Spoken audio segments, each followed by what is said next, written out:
vamos a continuar con los temas de lenguaje. En esta ocasión vamos a desarrollar uno de los exámenes de admisión de la Universidad Nacional Herminio Valdicián de la ciudad de Huánuco.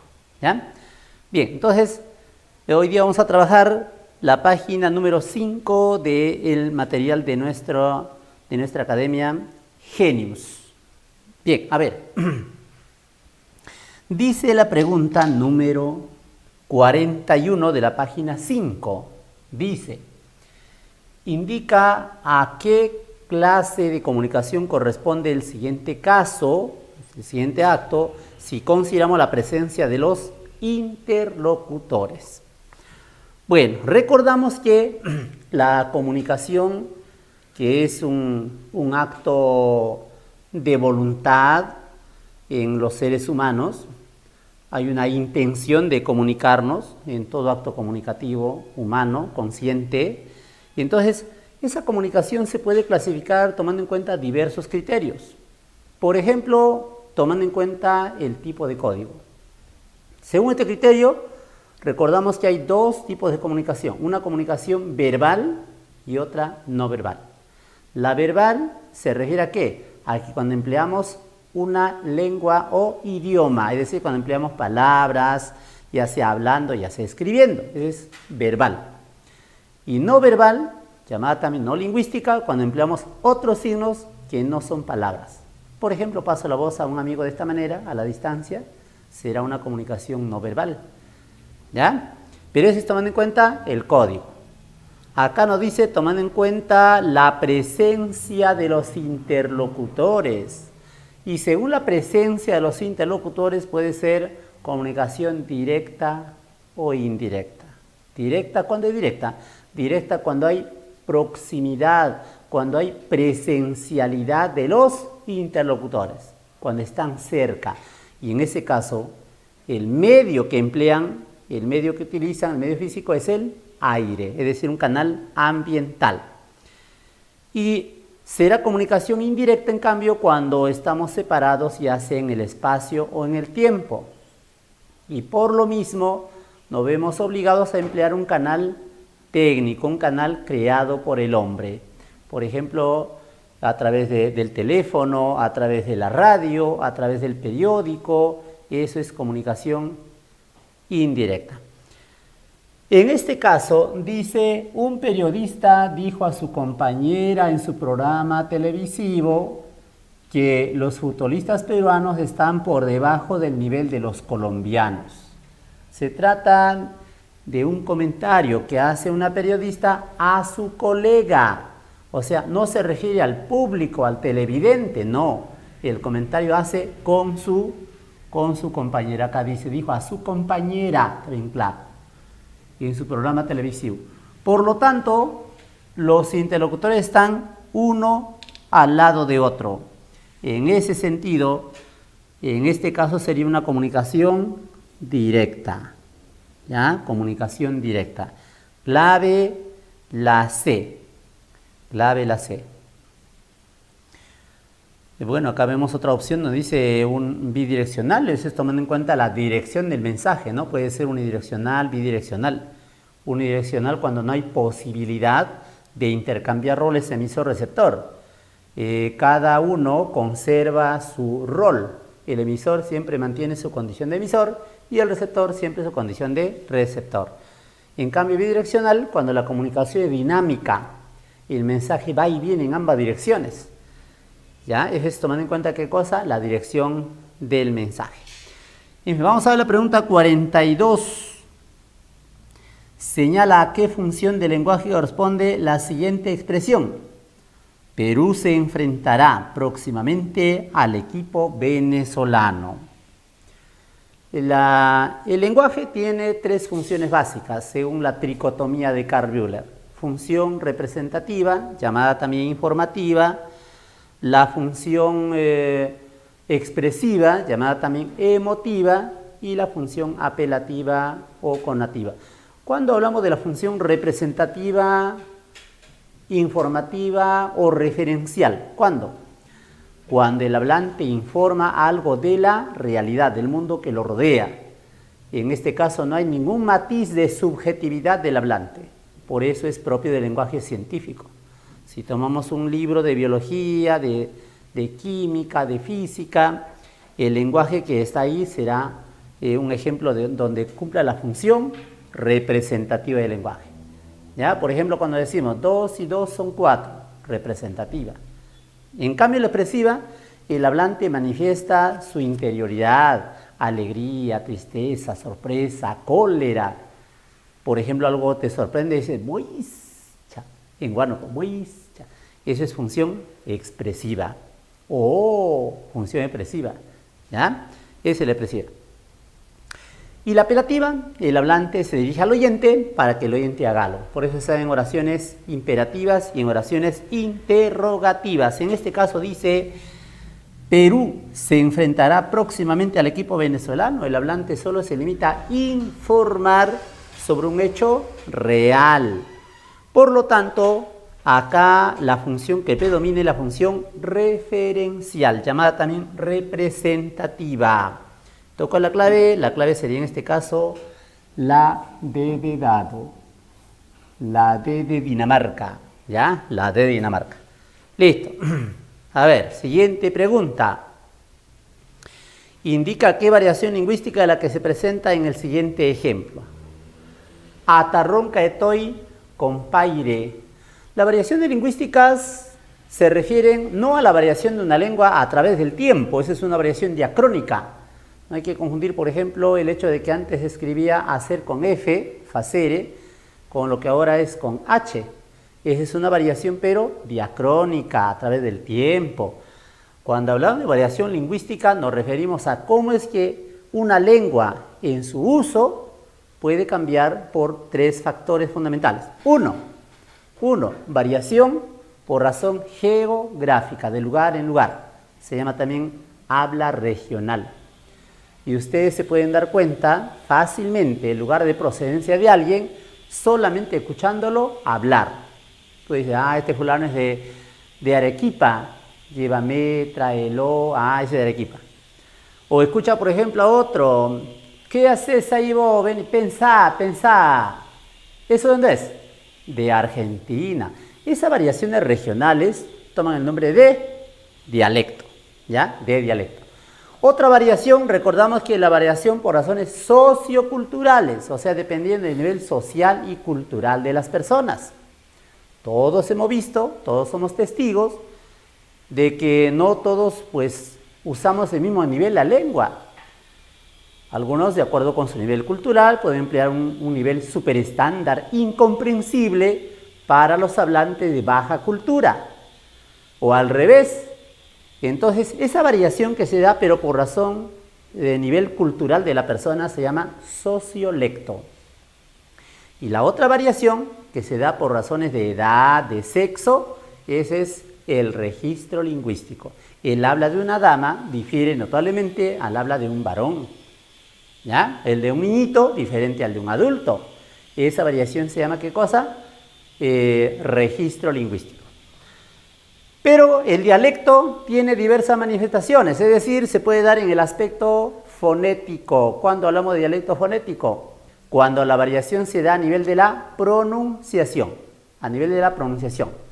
¿ya? Evidentemente acá mira, ata en vez de hasta, ata ronca estoy en vez de estoy, ¿ya? Estoy, y compaire en vez de compadre. De hecho, esto se reconoce que corresponde al libro titulado Monólogo de las Tinieblas, de mi gran maestro Antonio Galvez Ronceros. Es un librito de cuentos donde aparece uno de los cuentitos y un pasaje donde hay un diálogo entre dos compadres, un compadre y su comadre, ¿ya? Entonces, el compadre dice, comairita, ¿usted grita si le tumbo en este camino? Y ella responde, no, compadre, si atarrón que estoy. El cuento está ambientado, ¿dónde? En Chincha, O sea que este es el castellano chinchano, ¿ya? Es la manera de hablar. En esos lugares no se pronuncia la S en algunos vocablos, como acá. ¿Ya? Por lo tanto, esa variación se ha dado a nivel de la pronunciación. ¿Cómo se llama esa variación? Del dialecto, variación fonética, o sea, de pronunciación. Vamos a ver acá, entonces la respuesta sería dialecto. Dialecto la E. Dialecto la E. ¿Ya? Ahí está. Dice la A, culto, la B dice superestándar, la C dice interlecto, la D estándar y la E dialecto. Sin embargo, hay que acotar que todos hablamos dialecto. ¿Ah? Todos hablamos dialecto. Usted habla el dialecto del lugar donde habitualmente reside. ¿Ya? Entonces, como hay tantos dialectos, una de estas variaciones se toma como referencia, como modelo de hablar y escribir. Eso se llama dialecto estándar. El dialecto estándar es la manera recomendable de hablar y escribir, porque ninguna es correcta, o sea, estrictamente correcto no existe. ¿Ya? Lo que pasa es que uno es más recomendable, el dialecto estándar.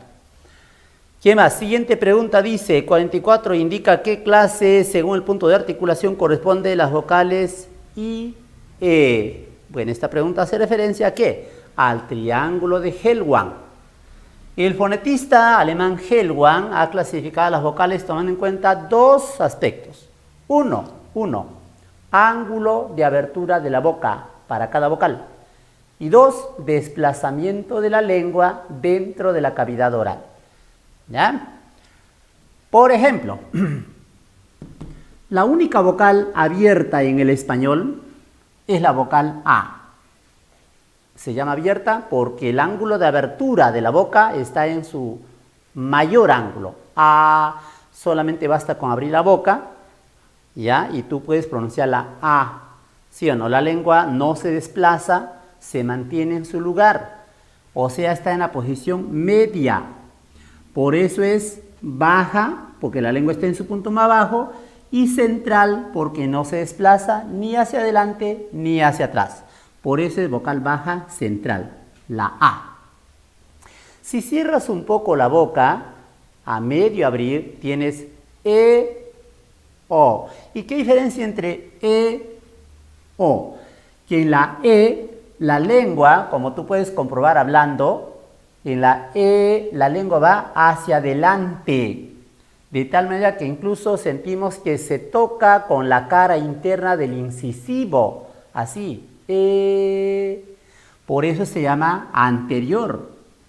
En ese mismo ángulo de abertura de la boca, pero cuando la lengua retrocede o la lengua retrocede hacia el velo del paladar, estamos ante la vocal O. Por eso se llama posterior. ¿Ya ves? Posterior. Cierra más la boca y tiene las vocales I, U. I, U. ¿Por qué sean vocales cerradas? Porque cuando las pronunciamos la boca está prácticamente cerrada. I, U. ¿Ya ves? ¿Qué diferencia entre I, U? Igual que acá. En la I la lengua va adelante y en la U retrocede hacia el velo del paladar. Por eso la I es anterior y la U es posterior. Entonces cada vocal tiene su descripción. Por ejemplo, ¿cómo sería la E? Sería vocal media anterior. ¿Cómo es la O? Media posterior. La U, alta posterior. La I, alta anterior. ¿Ya?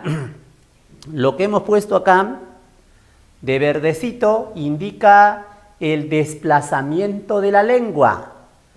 Y lo de naranjita indica el ángulo de abertura de la boca. ¿Ya? El ángulo de abertura. Entonces, acá nos está pidiendo, indica a qué clase según el punto de articulación corresponde IE. Punto de articulación se refiere al desplazamiento de la lengua. Entonces, los verdecitos, punto de articulación. Las naranjitas, modo de articulación.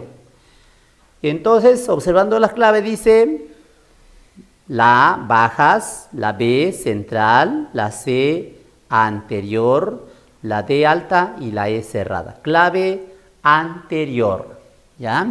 La I y la E son vocales anteriores. Entonces, anotamos por acá.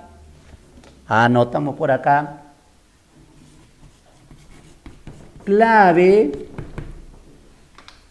anteriores. La C, anteriores. Ahí está. Listo. Siguiente pregunta. Sea la serie de palabras que presentan solo diptongos. Bueno, en nuestra lengua algunas palabras presentan una secuencia de vocales, es decir, vocales adyacentes que aparecen en una misma palabra. A ese fenómeno se llama secuencia vocálica, grupo vocálico, pero no concurrencia vocálica. He escuchado a varias personas hablar de concurrencia vocálica. ¿Pero qué es concurrir? Concurrir significa acudir simultáneamente a un mismo punto. Y todos sabemos que el lenguaje lineal es imposible pronunciar dos fonemas a la vez. Por eso es impreciso hablar de concurrencia vocálica. Lo adecuado, lo que corresponde es secuencia vocálica o también, como dice la academia, grupo vocálico. Los grupos vocálicos se dividen en dos, homosilábico y heterosilábico. Homosilábico, homo igual. Cuando las vocales contiguas forman una sola sílaba. Por ejemplo, vamos a suponer la palabra huaico. Huaico. Acá estas vocales forman una sola sílaba. Estos forman un grupo homosilábico. ¿Ya? O en el caso de la palabra, por ejemplo, piano. Grupo homosilábico. ¿Quiénes forman el grupo homosilábico? Tres vocales una sílaba, dos vocales una sola sílaba. Es decir, el triptongo y el diptongo. Ese es el grupo homosilábico. Acá nos pide qué cosa es el diptongo, ¿no? Acá dice, serie de palabras que presentan solo diptongos. ¿Qué es el diptongo? El diptongo es la pronunciación, ojo, no es la escritura, la pronunciación de dos vocales diferentes en una sola sílaba. Pronunciación de dos vocales diferentes en una sola sílaba. Eso se da de la siguiente manera. A ver, por acá vamos a recordar. Entonces acá dice bien claro que el diptongo es la pronunciación, no es la escritura. Por eso es que no hay diptongo en quena, guerra, queso, guiso. No hay. ¿Por qué? Porque en esos casos no pronunciamos las dos vocales. En queso, en guerra, la U forma parte del dígrafo. GU, dígrafo. QU, dígrafo. Entonces no forma diptongo. Debe ser pronunciación. Además dice que tiene que ser en una sola sílaba. A ver, ¿cómo es eso? Tenemos tres tipos de diptongo. Diptongo homogéneo, diptongo creciente, diptongo decreciente. ¿Ya? Diptongo homogéneo significa que el ángulo de abertura de la boca está en una misma posición. No aumenta ni disminuye. Y para que eso ocurra tenemos acá una vocal cerrada con otra vocal cerrada. Vocal cerrada con vocal cerrada van a formar diptongo. Pero claro, tienen que ser vocales cerradas diferentes, pues no, o sea, I, U, I. No puede ser I. Tampoco puede ser U, tiene que ser diferente. Diferente. Por ejemplo, fluido. A pesar de que la I ahí tiene mayor intensidad, fluido, a pesar de eso, forma una sola sílaba. I, U. U, I jamás se separan, aunque lleve tilde una de ellas. ¿Ya? Aunque llevara tilde acá, nunca se separa. I, U, I siempre permanecen unidas. ¿Ya? Creciente. Primero va la vocal cerrada, y luego va la vocal abierta, en ese orden. Será decreciente cuando tenemos primero la abierta, luego la cerrada. ¿Por qué se llama creciente? ¿Por qué decreciente? ¿Qué es lo que crece o lo que decrece? ¿Qué es lo que aumenta o disminuye? No es la intensidad de la voz, no. ¿Qué cosa? El ángulo de abertura de la boca. ¿Ya? Cuando nosotros pronunciamos primero la cerrada, luego la abierta, vamos a notar que el ángulo de abertura va de menor a mayor abertura. Por ejemplo, mirando en un espejo, pronuncia la primera sílaba de la palabra huaco, así. Ua. Nota cómo es que va de menor a mayor. Ua. Por eso se llama creciente. ¿Ya? Así. Huaco. Ahí está. Y decreciente, al revés, de máxima abertura, se reduce. Por ejemplo, la palabra aula. Aula. Mira cómo se reduce a au. Decreciente. Pero, para que haya diptongo, es requisito indispensable, requisito sine qua non, requisito sin el cual no puede ser, que esta vocal abierta tenga la mayor intensidad, que se pronuncie con mayor fuerza, requisito indispensable. Porque si la vocal cerrada se pronuncia con mayor fuerza, se tilde esa cerrada y se separa. Eso ya es hiato, ¿no? Por ejemplo, día, la I suena más, ahí se separa. Vamos a ver entonces acá las alternativas. A ver, ¿qué palabras contienen diptongo? Pueblerino, ahí está, diptongo. Cuenta, diptongo. La H no impide el diptongo ni el hiato. La H como si no existiera. Ahijado sería como separa aire. Aire, 2 sílabas. Acá también. Ahijado. En la palabra veedor, notamos que hay una vocal abierta con otra vocal abierta. Y 2 vocales abiertas siempre se separan. ¿Ya? De manera que acá forman sílaba diferente. Ya no hay diptongo. ¿Qué cosa hay acá? Hiato. Y por si acaso hayas olvidado, se llama hiato simple. Acá sí hay diptongo creciente, diptongo creciente, diptongo decreciente. Pero por veedor no es la clave. Acá te pide solo diptongos. Veamos al otro lado. A ver, transeúnte.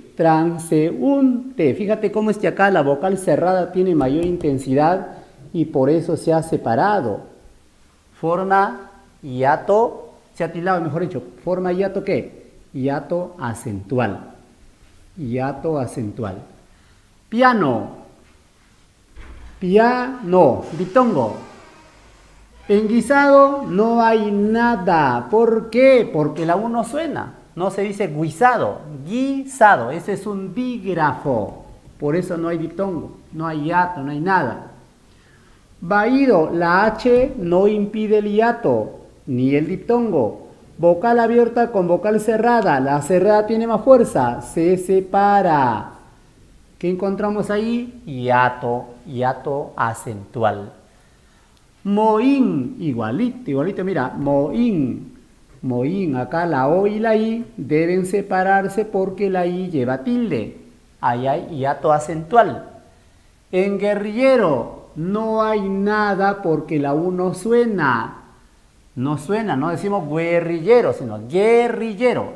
Dígrafo, por lo tanto no hay nada. Exhumar no hay ningún caso de secuencia vocálica. Vaído, hiato, va, ido. Hiato acentual. Bueno, se repite, ahí arriba estaba ya. Agüita. Cuando hay diéresis, estos 2 puntitos se llama diéresis o crema. Es un signo diacrítico. Justamente se ha utilizado para indicar que la U debe pronunciarse. Entonces acá sí hay diptongo. Sí hay diptongo acá. Construir, también 2 vocales cerradas siempre forman diptongo. Acercáis, no es acercáis, sino acercáis. Fíjate que la A tiene más fuerza. Y por ser aguda terminada en S, va con tilde. También forma diptongo. Y en la palabra trueno, también hay diptongo. Por lo tanto, lo que acá nos pide es en qué alternativa solo presenta diptongos. La respuesta sería entonces la D. Ahí tenemos solamente diptongos.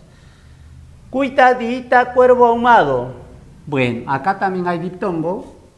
pero acá no. ¿Por qué? Porque dos vocales cerradas repetidas iguales se separan. También forma el hiato simple. Cuervo, diptongo. Ahumado, diptongo. Pero por culpa de Dita no era la clave. ¿Ya? Entonces la respuesta solamente era la D. Siguiente pregunta. Dice, tilde adecuadamente entréguesemela, luego indica a qué clase corresponde según la ubicación del acento. ¿Cómo se clasifican las palabras según la ubicación del acento? En palabras agudas, graves, esdrújulas o esdrújulas, dependiendo de la ubicación del acento. Entonces acá lo que hay que ver es cómo se pronuncia esa palabra. ¿Cuál es la correcta pronunciación de esa palabra? ¿Y cómo voy a saber cuál? Fácil, mira. Si yo pongo el acento en la última, o sea, como aguda, sería entréguesemela. Entréguesemela. No cabe, no cabe. A ver acá. Entréguesemela. Entréguesemela. Tampoco. A ver acá. Entréguesemela. ¿Así será? Entréguesemela. No. A ver acá. Entréguesemela. Ahí está. Ahí va la mayor fuerza de voz. Entréguesemela. Faltaba la R acá. Entréguesemela. Última, penúltima, antepenúltima. Antes de la antepenúltima. Ah, ya. Esta es una palabra. ¿Cómo se llama? A ver, acá sería aguda, grave, esdrújula, sobreesdrújula. Respuesta la D. Sobreesdrújula. Sobreesdrújula, sobreesdrújula, sobreesdrújula. Ponemos acá. Respuesta.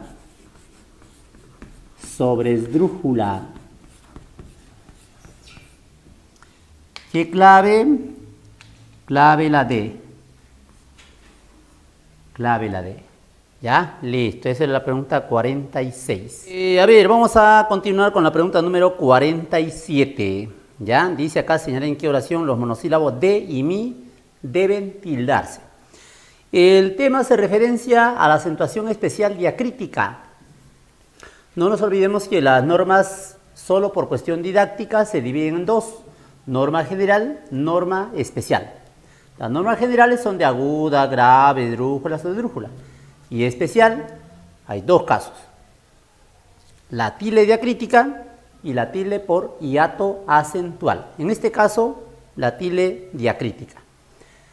La tilde diacrítica se utiliza para diferenciar dos cosas. Uno, la categoría gramatical, o sea, diferenciar, por ejemplo, un sustantivo de un pronombre, ¿no?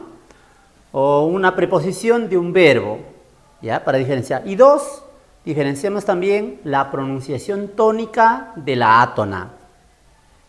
En este caso, la palabra de se escribe con tilde cuando es conjugación del verbo dar, ¿ya? Conjugación del verbo dar. Y la palabra mi, pronombre personal referido a la primera persona. A la primera persona. Vamos a ver entonces acá nuestras alternativas. ¿Cómo reconozco un determinante para diferenciar del pronombre mi? A ver, el determinante por definición siempre se une a un sustantivo. Por ejemplo, acá el determinante mi, determinante posesivo, se une al sustantivo compañero. Este determinante se escribe sin tilde. ¿Ya? ¿Qué más? Dice acá, mi compañero de trabajo toca la guitarra de José. Esta palabra de es una preposición. Preposición. Indica pertenencia. Guitarra de José. Preposición. Va sin tilde. Mi novia es de Huánuco. Mi determinante posesivo. Determinante posesivo de novia. Va sin tilde. No es pronombre.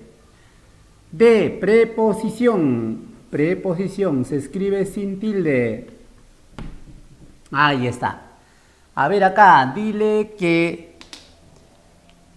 que este cheque te lo dé del verbo dar. Como es verbo, va con tilde, ¿ya? Del verbo dar. Te lo dé a ti y no a mí.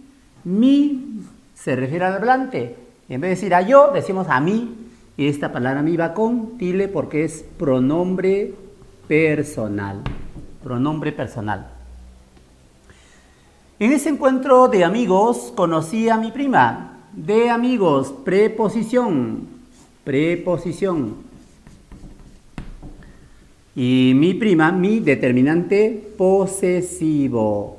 Determinante posesivo de este sustantivo. Por lo tanto, se escribe sin tilde. De repente mi alumno ingresó a clases sin mi permiso. Ahí está, mi alumno, mi es también determinante posesivo. Fíjate que los determinantes siempre se unen a los sustantivos, ¿ah? Siempre se unen a los sustantivos. Entonces va sin tilde. Bueno, acá el de repente forma parte de una locución, esta preposición, ¿ya? Forma parte de la locución adverbial. De todas maneras es una preposición, por lo tanto, sin tilde. ¿Cuál es la clave? La clave sería entonces la C. La C. La C, ahí está. Listo. Pregunta 48. Indique la oración en la que se ha empleado incorrectamente la mayúscula. Ajá. Acá dice incorrectamente. Incorrectamente. El uso normativo de las mayúsculas ha ido cambiando con el paso del tiempo. No hace mucho que las palabras este, oeste, norte, sur, que son los puntos cardinales, se escribía con mayúscula y sus respectivos símbolos. También se escribía con mayúscula, no hace mucho tiempo, las palabras principales en los títulos de obras literarias. Pero eso ha cambiado. Entonces vamos a ver cómo nos va. A ver, acá dice, Manco de Lepanto le llamaron cuando perdió una mano. A ver, los apodos, sobrenombres, alias, seudónimos, se escriben con mayúscula las palabras principales. Alfonso X el Sabio, sabio va con mayúscula. Ojo, pero solamente las palabras principales. Los artículos, las preposiciones van siempre con minúsculas. En este caso, por lo que nos proporciona la información, dice, le llamaron, o sea que es un sobrenombre, un apodo, Manco de Lepanto. En ese sentido, Manco va con mayúscula y Lepanto de todas maneras porque es el nombre de un lugar. ¿Ya? Listo, entonces eso está bien.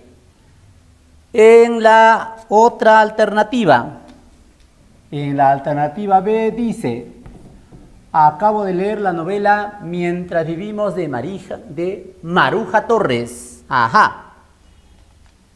La mayúscula acá se ha usado solamente al principio. ¿Y qué dice la regla respecto de las obras de creación? Las obras de creación, o sea, pintura, música, danza, cine, literatura, todas las obras de creación va con mayúscula solamente la primera letra. La primera letra. A no ser que en el título hubiese un nombre propio. Por ejemplo, hay un ensayo de Miguel de Unamuno, se titula Vida de Don Quijote y Sancho. Allí sí Quijote va con mayúscula, Sancho también. ¿Por qué? Porque es nombre propio. ¿Ya? Caso contrario, solo va con mayúscula la primera nada más. Entonces también está bien. La C, la Ciudad Luz es un lugar de ensueño. Ciudad Luz, así es como se conoce a París, por la ilustración, por el iluminismo. Por eso se llama Ciudad Luz. Así como acá hablamos de Ciudad Heroica, Tacna, Ciudad de los Caballeros de León, Huánuco, antonomasia, es decir, el otro nombre con que se conoce a esas ciudades. Va con mayúscula, porque acá equivale a decir París. Por eso va con mayúscula, Ciudad Luz. Me iré pronto a la ciudad de Trujillo. Acá la palabra ciudad está incorrectamente escrita con mayúscula porque acá es un nombre común. La palabra ciudad es un nombre común y Trujillo es el nombre propio. Acá ciudad con minúscula, Trujillo con mayúscula. Entonces acá observamos que la clave sería la D. La D. ¿Por qué? Porque la palabra ciudad debe ser con minúscula. ¿En qué caso ciudad va con mayúscula? Cuando es antonomasia, como acá por ejemplo, Ciudad Luz, Ciudad de la Amistad, Ciudad Eterna en vez de Roma, o también cuando forma parte de un nombre propio. ¿Cuál es la capital de México? Ciudad de México. En ese caso, ciudad también va con mayúscula, forma parte del nombre propio. Pero en este caso no, pues. Mire pronto a la ciudad de Trujillo, ciudad con minúscula. Clave la D. 49. Señala en qué oración debe usarse la coma en vocativo. De hecho, el signo más utilizado, el signo de puntuación más utilizado es la coma. Y tiene varios usos. Uno de esos usos es en el vocativo. Primero habrá que recordar qué cosa es el vocativo. El vocativo es la persona o cosa personificada a quien se dirige el hablante. Entonces tú sabes que en todo enunciado hay, en toda comunicación, mejor dicho, hay un emisor que se dirige a un receptor. Un hablante se dirige a un oyente. El que escribe se dirige al que lee. Entonces, este que hace el papel de receptor se llama vocativo. ¿Ya? Se llama vocativo. El vocativo no forma parte de la oración. El vocativo es un elemento extraoracional y por esa razón se debe aislar utilizando coma de todas maneras. Por ejemplo, si digo, por ejemplo, Carlos limpia el auto, no necesito ni una coma. Pero digo, Carlos, limpia el auto, estoy hablando con Carlos. Después de Carlos va una coma obligatoriamente. Esa coma se llama coma de vocativo. A ver, vamos a ver acá. Dice, Pedro caminaba lentamente porque se lesionó la pierna. No hay necesidad. ¿Ya? Mi querida madre vendrá pronto de su viaje. Tampoco. Voy a saludar a Juan. Tampoco. Acá dice, le dijo a Pablo que vendría temprano. Nada justifica usar acá la coma. Estimado alumno, lee bien las preguntas antes de responder. Fíjate que acá el hablante se dirige ¿a quién? Al alumno. Estimado alumno, la persona a quien se dirige el hablante es el alumno. Por lo tanto, este elemento que hemos subrayado es el vocativo. Inmediatamente después del vocativo hay que colocar la coma para indicar que este elemento no forma parte de la oración.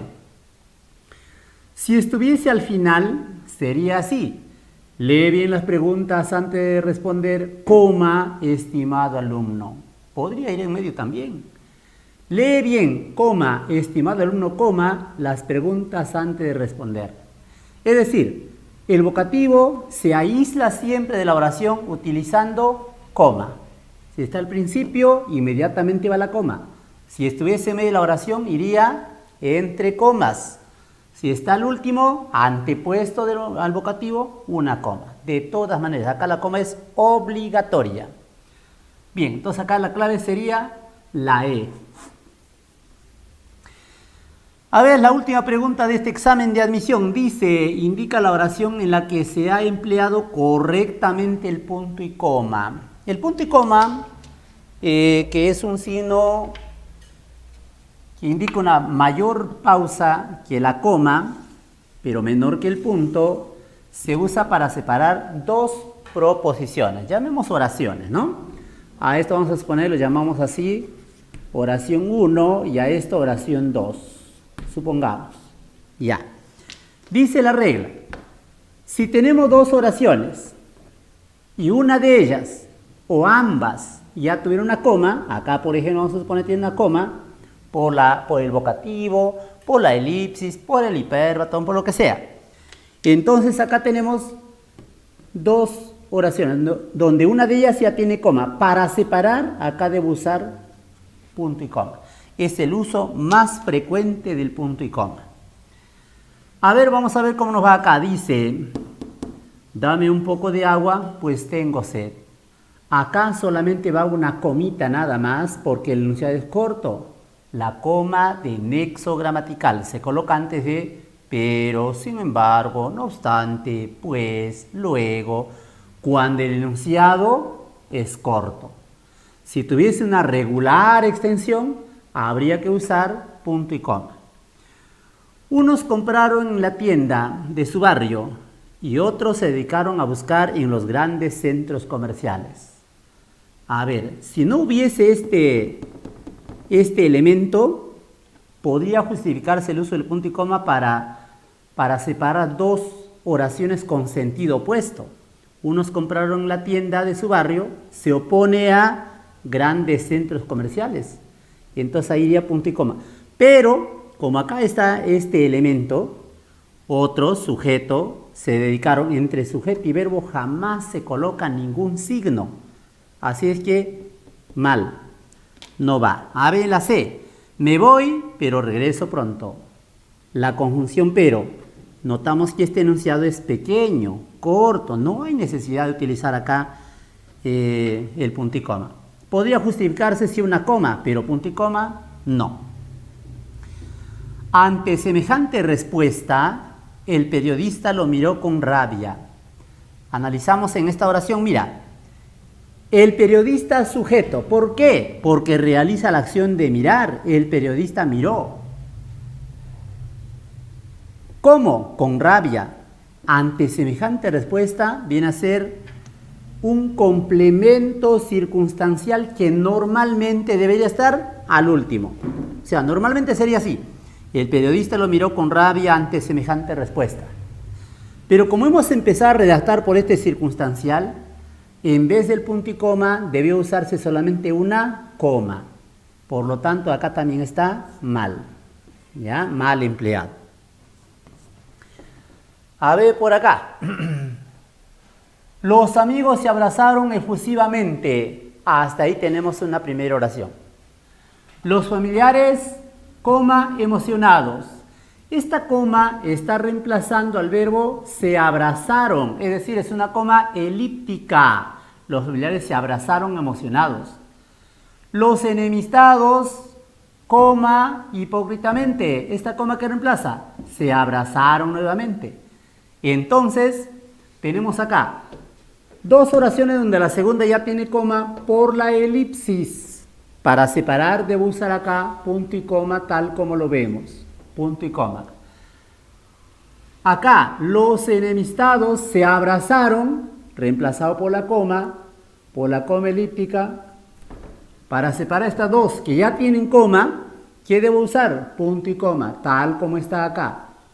Por lo tanto, la clave sería la E. La E. Por esta regla que hemos explicado. ¿Correcto? Bien.